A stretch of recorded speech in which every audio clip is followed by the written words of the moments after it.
Amen. Aujourd'hui, je voudrais passer à partager le message intitulé « N'abandonnez pas ». Et le passage d'aujourd'hui, ça sera sur 1 Corinthiens, chapitre 9, du verset 24 à 27. Je vais lire donc le passage d'aujourd'hui, là en intégralité. « Ne savez-vous pas que ceux qui courent dans le stade courent tous, mais qu'un seul remporte le prix ? Courez de manière à le remporter. Tous ceux qui combattent s'imposent toute espèce d'abstinence et qui le font pour obtenir une couronne corruptible. Mais nous, faisons-le pour une couronne incorruptible. Moi donc je cours, non pas comme à l'aventure, je frappe, non pas comme battant l'air. Mais je traite durement mon corps et je le tiens assujetti de peur d'être moi-même rejeté après avoir prêché aux autres. » Amen. Quand j'étais au lycée, moi j'étais à Créteil à l'époque, on a passé une épreuve de course et on devait faire un tour du lac. Étant donné que le lac était si grand, faire un tour de lac était vraiment difficile. En plus, comme je suis nul à l'endurance, même très nul à l'endurance, il me semblait impossible de réaliser un tour de lac en courant comme ça. Tout de même, comme c'était une épreuve notée, il fallait participer pour obtenir une note. Alors, on n'avait pas d'autre moyen, il fallait absolument participer. Mais tout le monde n'a pas participé de la même manière. Ce jour-là, j'ai remarqué qu'il y avait 3 groupes. Le premier groupe était composé des vrais athlètes. Ils étaient là, ils désiraient terminer la course en premier. Ils étaient prêts, ils étaient super chauds pour courir et pour partir. Alors, dès le départ, ces gars-là, ils sont disparus. Ils sont déjà partis. Et moi, je faisais partie du deuxième groupe, lequel est composé des lâcheurs, comme moi. Nous, même avant de commencer, on avait déjà abandonné la course. Moi, je peux pas. Moi, je cours pas. Alors, non pas seulement parce qu'on n'a aucune chance de remporter cette course, mais parce qu'on ne peut pas courir une distance aussi longue. Moi, je ne peux pas. Je ne pourrais même pas courir 200 mètres, ce n'est pas possible. Alors moi, j'ai marché dès le départ jusqu'à l'arrivée. Et je vous ai dit qu'il y avait un troisième groupe. D'après vous, qu'est-ce qu'ils ont fait pour finir la course ? L'autre groupe là, ils ont couru à toute vitesse. Et l'autre groupe a marché tranquillement. Et le troisième groupe, qu'est-ce qu'ils ont fait ? Eux, ils ont quitté le lac secrètement derrière pour aller prendre le bus. Et ils sont tranquillement arrivés avec le bus de l'autre côté du lac.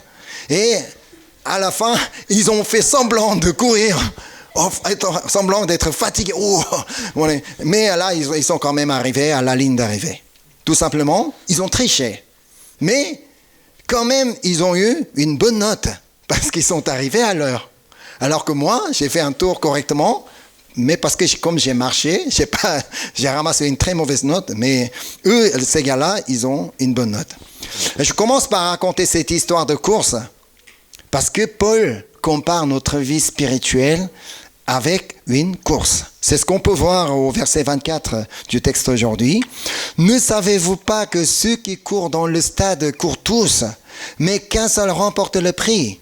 Courez de manière à le remporter. » Courez de manière à le remporter. Mais pourquoi Paul compare notre vie spirituelle avec une course ? Mais pourquoi il nous invite à courir alors que moi je ne sais même pas bien courir ? On ne peut pas marcher dans notre vie spirituelle. On ne pourrait pas marcher tranquillement pour réussir notre vie spirituelle. La réponse est très simple. Si on nous demande de courir, c'est très simple parce que personne ne court pour rien. À chaque fois qu'on court, parce qu'on a une raison. Comme dit Paul, si on court, c'est pour remporter le prix.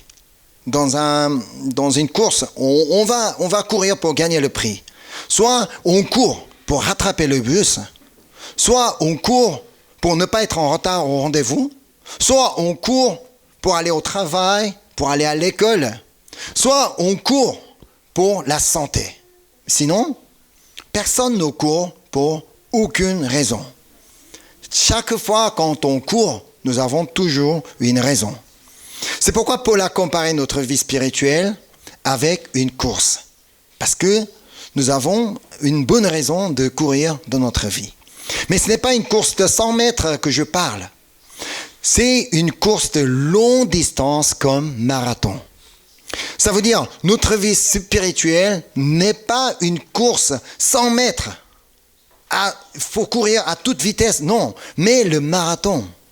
Autrement, notre vie spirituelle exige l'endurance et la persévérance. L'endurance et la persévérance sont très importants pour notre vie spirituelle. On ne peut jamais parvenir à notre arrivée après quelques secondes, comme les joueurs de 100 mètres. Non, on ne peut pas.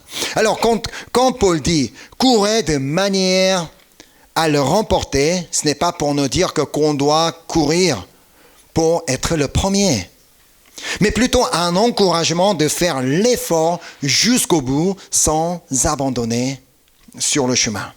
Celui qui court de manière à remporter prix n'abandonnera jamais sa course. Parce qu'on est là pour remporter le prix, pour gagner la médaille. Cette personne-là n'abandonnera jamais sa course. De même, dans notre vie spirituelle, nous devons courir de manière à remporter. Ça veut dire, nous devons courir sans abandonner. Même si c'est difficile, nous devons courir sans abandonner. Oui, c'est vrai, comme le marathon n'est pas facile, notre vie spirituelle n'est pas facile non plus. Parce que c'est long à courir. Parfois, ça nous semble vraiment très très long. Et parce qu'il y a des montées et des descentes, ça nous fatigue. Notre Seigneur Jésus n'a pas dit que notre vie spirituelle serait facile. Il n'a jamais dit que ce serait facile. C'est ce que Jésus a dit. Marc chapitre 8, verset 34. Puis, ayant appelé la foule avec ses disciples, il leur dit, « Si quelqu'un veut venir après moi, qu'il renonce à lui-même, qu'il se charge de sa croix et qu'il me suive. » C'est quoi la vie spirituelle? Venir à l'église, venir au culte, prier de temps en temps, lire la Bible quand je peux, chanter des louanges. Oui, tout ça, ça fait partie de notre vie spirituelle. Mais plus exactement, c'est mener une vie qui ressemble à Jésus. La vie spirituelle, c'est ressembler à Jésus. Si on veut mener une vie qui ressemble à Jésus, qu'est-ce qu'il nous dit de faire? Il nous demande de faire deux choses. Renoncer à soi-même et se charger de sa croix. Ça veut dire, suivre Jésus n'est pas du tout facile, n'est pas du tout simple, voire même plus difficile qu'un marathon. On a le prix à payer pour aller après Jésus. Ce n'est jamais facile de suivre Jésus. Oui, marathon est difficile, mais les coureurs, nous savons que afin de remporter le prix, et il s'impose toute espèce d'abstinence. C'est ce que dit le verset 25 du texte aujourd'hui. Tous ceux qui combattent s'imposent toute espèce d'abstinence et ils le font pour obtenir une couronne corruptible. Mais nous, faisons-le pour une couronne incorruptible. Alors qu'il y a des personnes qui s'imposent toute espèce d'abstinence pour obtenir une couronne corruptible, qui ne durera jamais, qui ne dure pas pour longtemps. Mais nous, pour obtenir une couronne incorruptible, est-ce qu'on s'impose quelque chose? Est-ce qu'on fait quelque chose au moins pour pouvoir remporter cette couronne incorruptible? Est-ce qu'on cherche vraiment à renoncer à soi-même? Est-ce qu'on cherche à se charger de sa croix? Est-ce qu'on est prêt à payer pour obtenir une couronne incorruptible? Non, pas vraiment, mais on veut plutôt une vie tranquille, parce qu'on est chrétien, parce que je crois en Jésus. Je veux une vie tranquille, je veux une vie heureuse, avec prospérité, avec richesse, et que tout va bien. Non, on ne peut pas obtenir une couronne incorruptible comme ça, avec des attentes comme ça, non. L'apôtre Paul dit qu'il a payé sa vie pour l'obtenir, pour obtenir cette couronne incorruptible. C'est ce que dit les Actes 20, verset 24. Mais je ne fais pour moi-même aucun cas de ma vie comme si elle m'était précieuse, pourvu que j'accomplisse ma course avec joie et le ministère que j'ai reçu du Seigneur Jésus d'annoncer la bonne nouvelle de la grâce de Dieu. Mais je ne fais pour moi-même aucun cas de ma vie. Je suis prêt à payer ma vie, à donner ma vie. Alors, c'est quoi la couronne incorruptible pour laquelle nous devons payer pour l'obtenir à la ligne d'arrivée? C'est le royaume des cieux. C'est le royaume des cieux. Notre vie ne termine pas ici, dans ce monde. Nous savons tous que nous vivrons tous éternellement. Après la mort, notre esprit subsistera et il vivra éternellement, soit dans le royaume des cieux, soit à l'enfer. Il n'y a que deux destinations, il n'y a pas d'autre destination. Après notre mort, notre esprit ira soit dans le royaume des cieux ou à l'enfer. Alors, qui peut entrer dans le royaume des cieux? Donc, c'est Jésus qui l'a dit. Car Dieu a tant aimé le monde qu'il a donné son Fils unique, afin que quiconque croit en lui ne périsse point, mais qu'il ait la vie éternelle. Ce sont ceux qui croient en Jésus, le Fils de Dieu, peuvent avoir la vie éternelle dans le royaume des cieux. Alors, ceux qui ne croient pas en Jésus vont vivre éternellement à l'enfer. Croire en Jésus signifie croire en tout ce qui est écrit dans la Bible. Car Jésus est la parole qui a été faite chair. Alors, qu'est-ce que ça peut être la vie spirituelle? Comme je l'ai déjà dit, la vie spirituelle, c'est suivre Jésus en renonçant à soi-même et en se chargeant de sa croix. C'est comme ça que nous pouvons ressembler à Jésus, en renonçant à soi-même, en se chargeant de sa croix. Aujourd'hui, nous allons aborder ces deux points. Premièrement, comment peut-on renoncer à soi-même pour ressembler à Jésus?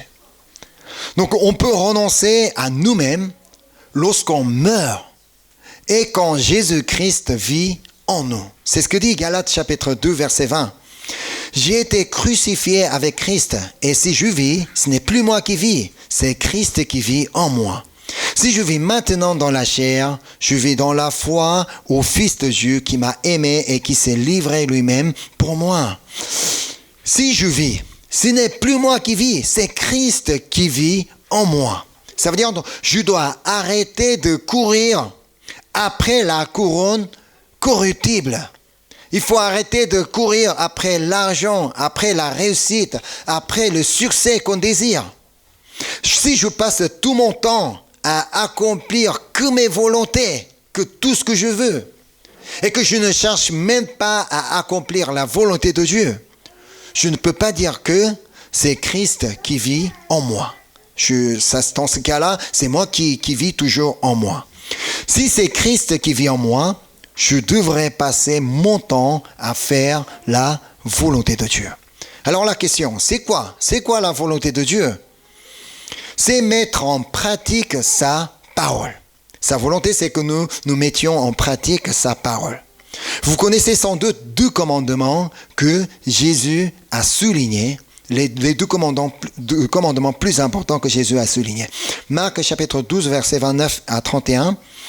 Jésus répondit, voici le premier, Israël. Écoute Israël, le Seigneur notre Dieu est l'unique Seigneur et tu aimeras le Seigneur ton Dieu de tout ton cœur, de toute ton âme, de toute ta pensée et de toute ta force.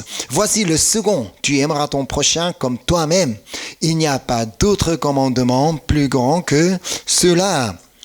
Ce sont les plus grands commandements que nous devrions mettre en pratique jusqu'à la ligne d'arrivée de notre course. On ne doit pas abandonner, arrêter au cours de la route. Donc si nous avons commencé à courir, nous devons mettre en pratique jusqu'à ce que nous arrivions à la ligne d'arrivée. Comme je vous ai dit, cette course n'est pas facile, n'est jamais facile. Tout de même, nous devons continuellement mettre en pratique sans relâcher. Jusqu'à notre mort, jusqu'au dernier souffle de notre vie, nous devons aimer le Seigneur notre Dieu de tout notre cœur, de toute notre âme, de toute notre pensée et de toute notre force. Et encore, jusqu'à ce que nous allions au royaume des cieux, jusqu'à ce que nous entrions dans le royaume des cieux, nous devons aimer notre prochain comme nous-mêmes. Alors ce n'est pas... dans la course, on ne peut pas dire que non, mais je veux pas aimer cette personne, moi je veux pas aimer cette personne. Non, pour pouvoir terminer cette course, nous devons aimer Dieu, nous devons aimer notre prochain. Nous pouvons toujours, dans notre course, il est vrai que nous pouvons toujours rencontrer des gens qui me font mal, des gens qui m'embêtent, des gens qui me cassent la tête, des gens qui me plaisent pas. Donc c'est vrai, dans notre vie, nous rencontrons beaucoup plus de personnes qui ne me plaisent pas que je plaise. C'est vrai, mais c'est pas facile. Mais même s'il est difficile de les aimer, d'aimer tout le monde, nous ne devons pas lâcher l'affaire. C'est ce que dit 1 Jean, chapitre 4, verset 20. Si quelqu'un dit « j'aime Dieu » et qu'il haïsse son frère, c'est un menteur. Alors que je dis que moi, j'aime pas ce frère, alors mais je veux pas. Mais Seigneur, mais tu sais quand même que je t'aime de tout mon cœur. Mais tu dis que c'est un menteur. Non. Car celui qui n'aime pas son frère qu'il voit, comment peut-il aimer Dieu qu'il ne voit pas? Tant qu'on ne met pas en pratique l'amour du prochain, tant qu'on n'aime pas notre prochain comme nous-mêmes, on ne peut pas dire que je suis en train de mettre en pratique le premier commandement. Qu'on ne peut pas mettre en pratique le premier commandement. On ne peut pas dire que Seigneur, tu sais que je t'aime. Non. Notre course vers le royaume des cieux peut être dure et elle peut être compliquée, mais nous ne devons pas arrêter ni abandonner cette course. Même si ça me paraît impossible, même si ça me paraît très dur. Même si certains ont réussi à tricher pour atteindre la ligne d'arrivée comme j'ai raconté au début, les garçons qui ont réussi à tricher, mais ils ont quand même eu des bonnes notes. Mais ça ne marchait pas pour entrer dans le royaume des cieux, parce que on ne peut pas tromper Dieu. Dieu connaît tout, Dieu connaît notre cœur, notre pensée, Dieu connaît tout. Alors on ne peut pas tromper Dieu. Alors je voudrais qu'on puisse tous dire ainsi à notre ligne d'arrivée. C'est ce que Paul a dit. 2 Timothée 4, 7. J'ai combattu le bon combat, j'ai achevé la course, j'ai gardé la foi. Je voudrais vraiment qu'on puisse dire ainsi. Seigneur, tu sais que je t'ai toujours aimé de tout mon cœur, de toute mon âme, de toute ma pensée, que toute ma force, même si c'était pas facile, même si c'était dur, même si j'ai rencontré beaucoup de problèmes dans ma vie. Et en plus, tu sais combien j'ai fait l'effort pour aimer mon prochain comme moi-même. Alors, il m'a été difficile d'aimer ce frère, cette sœur. Mais c'est comme c'est toi qui me l'as dit. Tu sais que j'ai fait l'effort, même si ce n'était pas facile. Est-ce que vous désirez dire ainsi à votre arrivée? Est-ce que votre arrivée, vous voulez dire comme ça, j'ai combattu le bon combat, j'ai achevé la course, j'ai gardé la foi. Est-ce que c'est votre cas? Peut-être personne n'est en train de comprendre et peut-être tout le monde est en train de dormir. Personne ne répond. Est-ce que vous comprenez? Est-ce que vous voulez dire ainsi? J'ai combattu le bon combat, j'ai achevé la course, j'ai gardé la foi. Amen. Amen. Si ce n'est pas le cas, nous risquons d'entendre cette parole de Dieu, cette parole du Seigneur qui nous dit: ceux qui me disent Seigneur, Seigneur n'entreront pas tous dans le royaume des cieux, mais celui-là seul qui fait la volonté de mon Père qui est dans les cieux. Ce n'est pas parce qu'on dit que je suis chrétien que je vais pouvoir entrer dans le royaume des cieux. C'est ce que le Seigneur dit. Mais celui-là seul qui fait la volonté de mon Père qui est dans les cieux. Mais c'est quoi la volonté de Dieu? C'est aimer Dieu et aimer son prochain. C'est ça, la base de la volonté de Dieu. Aimer Dieu, aimer son prochain. Car c'est ainsi que nous allons pouvoir passer la ligne d'arrivée avec joie. Waouh! Waouh! Enfin, j'ai franchi la ligne. Wow, même si c'était pas facile, J'ai réussi à aimer Dieu de tout mon cœur. J'ai réussi à aimer mon prochain comme moi-même. On va pouvoir arriver avec joie et entrer dans le royaume des cieux. Amen. Et puis, deuxième question. Comment peut-on se charger de sa croix? C'est quoi se charger de sa croix? Je ne sais pas si vous avez déjà vu les films sur Jésus qui porte la croix et puis des images de la croix. La croix que Jésus devait porter jusqu'au lieu nommé Golgotha était très lourd à porter. Il devait porter ça jusqu'à la colline. On ne peut pas connaître les dimensions exactes de la croix de Jésus, mais à l'époque, les croix pesaient entre 37 à 75 kilos. Alors ça, c'était lourd. Même un homme en pleine forme, qui n'a pas de problème de santé, en pleine forme, ne peut pas le transporter facilement jusqu'au sommet de la colline. Ça, c'était difficile. Mais alors Jésus, il avait déjà reçu des coups de fouet. Et il avait déjà perdu beaucoup de sang. Alors, il n'avait pratiquement plus de force pour le porter. C'était impossible. C'est la raison pour laquelle un homme nommé Simon a dû porter la croix de Jésus à sa place. Il lui était extrêmement difficile de porter la croix. Même il ne voulait pas. C'est pour ça qu'il a prié Dieu de toute sa force. Mais tout de même, il devait la porter. Parce qu'il n'avait pas d'autre solution que la porter. De même, nous pouvons aussi avoir des problèmes dans notre vie, alors que ce n'est pas notre choix. Personne d'entre nous ne choisit avoir des problèmes. Ça peut être un problème financier, mais personne ne choisit à être pauvre. Ça peut être un problème de santé, mais personne ne choisit la maladie. Personne ne tombe pas malade parce que je veux être malade. Non. Ça peut être un problème avec la famille qui ne croit pas en Jésus, mais personne ne choisit la famille. Ce n'est pas nous qui avons choisi la famille. On peut avoir d'autres problèmes qu'on n'a jamais choisis. Ça, c'est vrai. Mais pourquoi? Pourquoi Dieu nous laisse avec tel problème dans notre vie? Alors qu'il m'aime, qu'il sait tout de moi. Pourquoi il me laisse avec ces problèmes-là? Parce qu'il ne peut rien faire. Ou bien parce qu'il ne veut rien faire.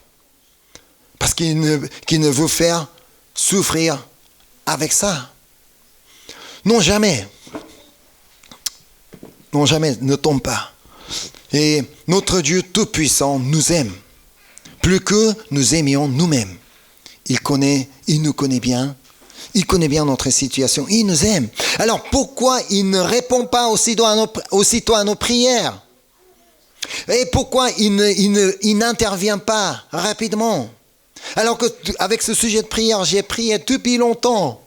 Mais pourquoi Dieu ne répond pas assez rapidement? On va aller voir la réponse dans 2 Corinthiens avec le cas de Paul. 2 Corinthiens chapitre 12 versets 7 à 9. Et pour que je ne sois pas enflé d'orgueil, à cause de l'excellence de ces révélations, il m'a été mis une écharde dans la chair, un ange de Satan pour me souffleter et m'empêcher de m'enorgueillir. 3 fois j'ai prié le Seigneur de l'éloigner de moi et il m'a dit, ma grâce te suffit, car ma puissance s'accomplit dans la faiblesse. Je me glorifiais donc bien plus volontiers de mes faiblesses, afin que la puissance de Christ repose sur moi. Dieu nous laisse avec des problèmes. Tout d'abord, afin que nous ne soyons pas enflés d'orgueil. Vous savez, ce qu'est vraiment l'orgueil, c'est penser que je peux tout faire tout seul, même sans Dieu. Mais je n'ai pas besoin de Dieu. Moi, je sais faire. Je suis assez intelligent. Je suis assez fort. Alors, moi, je peux faire tout seul. Penser que je n'ai pas besoin de Dieu, c'est ça l'orgueil. Imaginez si vous n'avez aucun problème dans votre vie. Imaginez que si vous n'avez aucun problème dans votre vie et que tout va bien, est-ce que vous pensez que vous allez tout de même prier Dieu? Est-ce que vous pensez que vous allez tout de même chercher Dieu? Non, soyons honnêtes. si nous n'avons aucun problème dans notre vie, on ne va pas penser à Dieu. Pour un pécheur que nous sommes, il est peu probable que nous prions et nous cherchions Dieu avec une vie sans problème.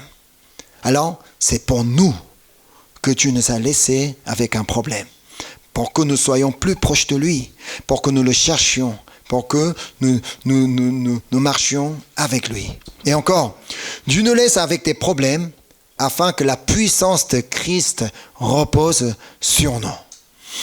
C'est l'occasion de goûter la puissance de Dieu. C'est parce que j'ai un problème que c'est là que je pourrais goûter la grandeur, la puissance de Dieu. C'est là que je pourrais goûter l'encouragement, la consolation de Dieu. C'est là que je pourrais expérimenter l'amour de Dieu, la grâce de Dieu.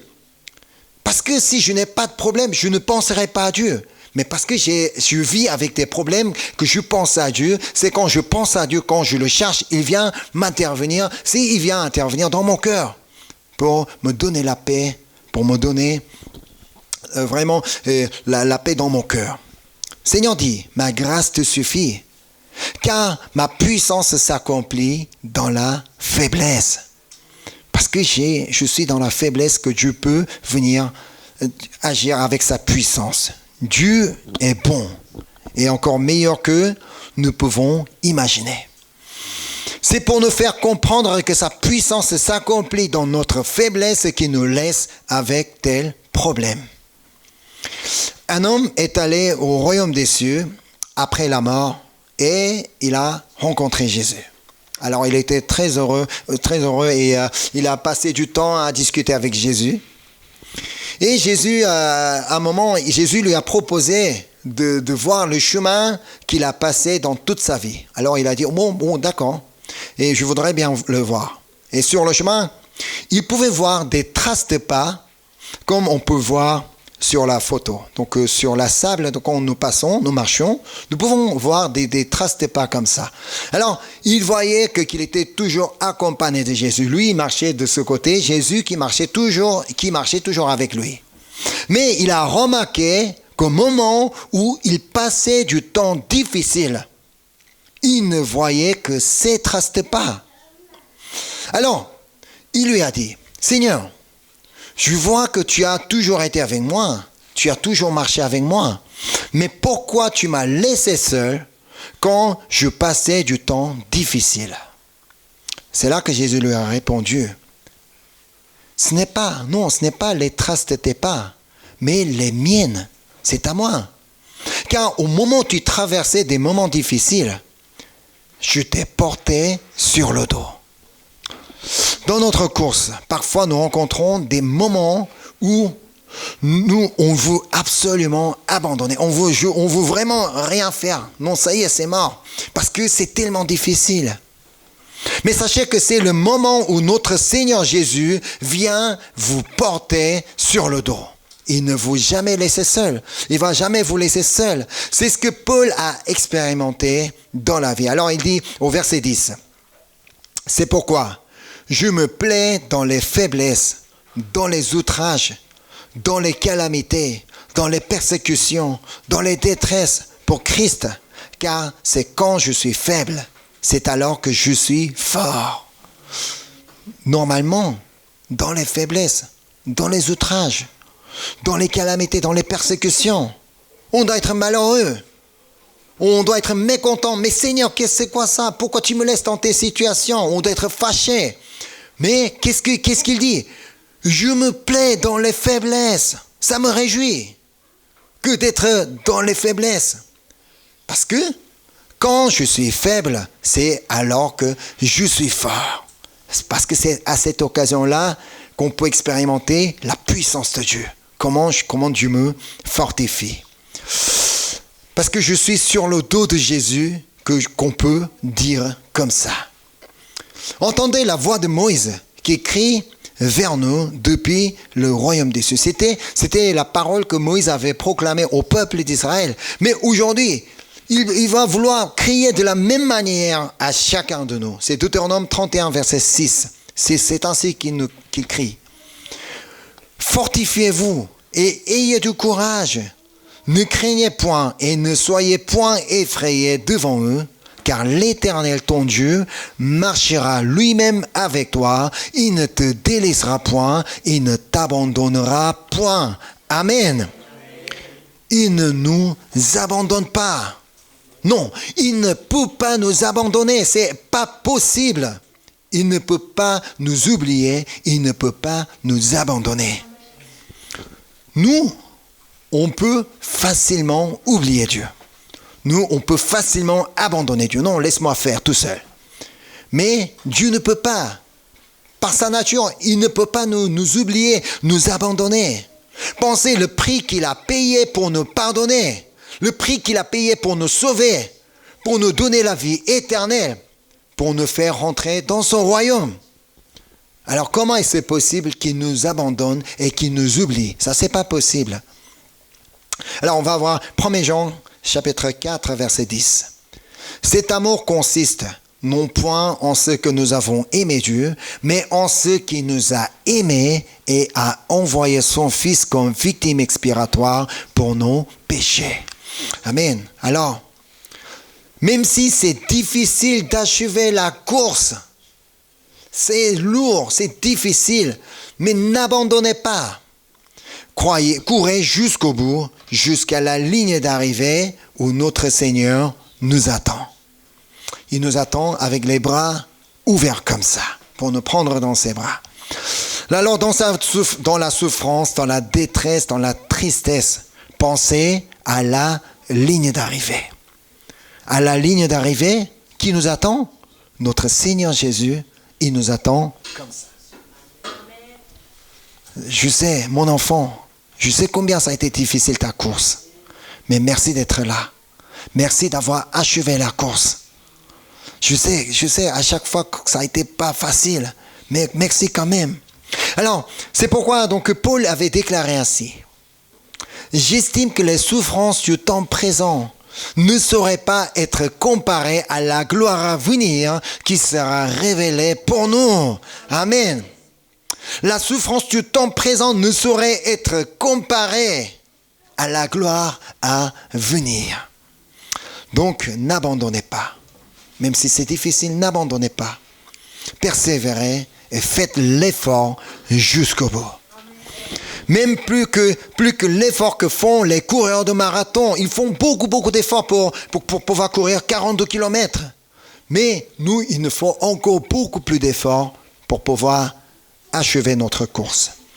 Parce que c'est lié à la vie, à une couronne incorruptible. Ça, on ne peut pas l'obtenir facilement comme ça.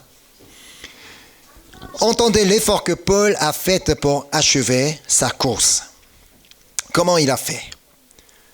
Mais je traite durement mon corps et je le tiens assujetti, de peur d'être moi-même rejeté après avoir prêché aux autres. Paul, nous savons, d'après les actes, d'après ses épîtres, nous savons qu'il a fait beaucoup de travail pour le Seigneur. Il a donné sa vie pour l'évangélisation, pour la mission. Il a fait beaucoup de travail pour le Seigneur. Mais lui, il pouvait dire que Seigneur, tu sais tout ce que j'ai fait pour toi. Alors donc tu dois me remercier. Mais alors tu dois ouvrir grandement la porte du royaume des cieux pour que je puisse entrer facilement. Non, mais lui, il ne dit pas ça. Moi, je traite encore durement mon corps et je le tiens assujetti de peur d'être moi-même rejeté. Comment Paul peut dire ça? Et alors, comme il a mené une vie déjà autorisée à entrer facilement dans le royaume des cieux. Non, mais lui, il dit, il a peur d'être rejeté. Après avoir prêché aux autres, même si j'ai prêché à tout le monde, si je n'achève pas ma course avec l'endurance, avec persévérance, il avait peur de ne pas pouvoir arriver à la ligne d'arrivée. Alors aujourd'hui, je voudrais vraiment que, même si c'est vrai, nous passons des moments difficiles avec des problèmes, tout ça, n'abandonnez pas cette course, parce que Dieu ne nous a pas abandonnés. Et à chaque fois que nous avons un problème, nous ne sommes jamais tout seuls. Comme j'en ai déjà dit, Seigneur est déjà là pour nous porter sur le dos. Heureusement qu'il nous porte sur le dos, que notre souffrance est ainsi. Sinon, notre souffrance allait être beaucoup plus grande. Alors, je vous invite à chanter maintenant donc le chant que nous connaissons déjà. Et que je peux vraiment dire que ce chant est le résumé du message d'aujourd'hui. Et jusqu'au retour de Jésus au monde, je marcherai toujours dans cette voie. Bon, plutôt, moi, je courrai toujours dans cette voie. C'est vrai, le marathon n'est pas facile. Mais Seigneur, je voudrais quand même achever cette course sans tricher, mais d'une manière correcte, avec endurance, avec persévérance. Parce que je sais que tu es avec moi. Parce que je sais qu'à la ligne d'arrivée, tu m'attends avec les bras ouverts. Alors chantons avec ces gens en tant que par la foi et nous allons passer le temps de prière.